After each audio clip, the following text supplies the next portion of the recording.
AI വരവോടുകൂടി ഒരുപാട് പേർക്ക് ജോലിയൊക്കെ നഷ്ടപ്പെട്ടിട്ടുണ്ട്. നിങ്ങൾക്ക് ഡിസൈനിങ് പഠിക്കാൻ താല്പര്യമുള്ളവരാണോ?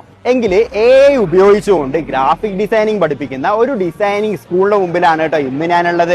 ഇന്ന് ഞാനുള്ളത് നമ്മുടെ ചന്ദ്രനഗറിലുള്ള ലീഡ് ലോഡ് ഡിസൈനിങ് സ്കൂളിലാണ്. ഒരു ഗ്രാഫിക് ഡിസൈനറിനെ സംബന്ധിച്ച് നിങ്ങളുടെ CV-യെക്കാളും ഇമ്പോർട്ടൻസ് കൊടുക്കേണ്ടത് നിങ്ങളുടെ പോർട്ട്ഫോളിയോയ്ക്കാണ്. എങ്ങനെ ഒരു പോർട്ട്ഫോളിയോ ബിൽഡ് ചെയ്യാം, ആ ഒരു സ്ട്രോങ് പോർട്ട്ഫോളിയോ വെച്ച് എങ്ങനെ നല്ല ജോബിലേക്ക് എത്തിപ്പെടാം എന്നുള്ളതിനെ കുറിച്ചിട്ട് കൂടെയാണ് കേട്ടോ ഇവിടെ ട്രെയിനിങ് തരുന്നത്. ഇതൊരു ഏജൻസി ബേസ്ഡ് കോഴ്സ് ആയതുകൊണ്ട് തന്നെ നിങ്ങൾക്ക് റിയൽ ക്ലയന്റുകളോടൊത്ത് ടോപ്പ് ബ്രാൻഡ്സിന് വേണ്ടിയിട്ട് വർക്ക് ചെയ്യാൻ സാധിക്കും. മാത്രമല്ല ഇതിലൂടെ ക്രിയേറ്റീവ് ആയിട്ടുള്ള പല ഡിസൈൻസും നമുക്ക് പഠിക്കാൻ സാധിക്കും. ഇതുകൂടാതെ AI യൂസ് ചെയ്തുകൊണ്ട് പ്രാക്ടിക്കൽ ട്രെയിനിങ് തരുന്നത് കൊണ്ട് തന്നെ നമ്മളുടെ വർക്കുകളൊക്കെ നമുക്ക് എളുപ്പത്തിൽ തീർക്കാൻ സാധിക്കും. മാത്രമല്ല 4 മാസമാണ് ഇതിന്റെ കോഴ്സ് പീരീഡ് വരുന്നത്. അതിൽ 2 മാസം പേഴ്സണൽ മെന്ററോട് കൂടിയ ഇന്റൻസീവ് പ്രാക്ടിക്കൽ സെക്ഷനും ബാക്കി 2 മാസം ഇന്റേൺഷിപ്പ് പ്രോഗ്രാമും ആണ് കേട്ടോ. ഈ ഒരു കോഴ്സ് നിങ്ങൾക്ക് ഓൺലൈൻ ആയിട്ടും ഓഫ്ലൈൻ ആയിട്ടും പ്രൊവൈഡ് ചെയ്യുന്നുണ്ട്. മാത്രമല്ല ടൈമിംഗ് ഒക്കെ ഫ്ലെക്സിബിൾ ആണ് കേട്ടോ. റെഗുലർ ബാച്ചും ഈവനിംഗ് ബാച്ചും അതുപോലെ തന്നെ വീക്കെൻഡ് ബാച്ച് ഒക്കെ ഇവരിവിടെ പ്രൊവൈഡ് ചെയ്യുന്നുണ്ട്. അതുകൊണ്ട് തന്നെ വർക്ക് ചെയ്യുന്നവർക്കാണെങ്കിലും അല്ലെങ്കിൽ മറ്റൊരു ജോബിലേക്ക് സ്വിച്ച് ചെയ്യാൻ ആഗ്രഹിക്കുന്നവർക്കാണെങ്കിലും കരിയർ ബെറ്റർ ആക്കാൻ വേണ്ടിയിട്ട് ഇവരെ കോൺടാക്ട് ചെയ്യാം. ഇവരുടെ കോൺടാക്ട് നമ്പർ ഞാൻ ഇതിൽ കൊടുക്കുന്നുണ്ട് എന്ന് പറഞ്ഞുകൊണ്ട്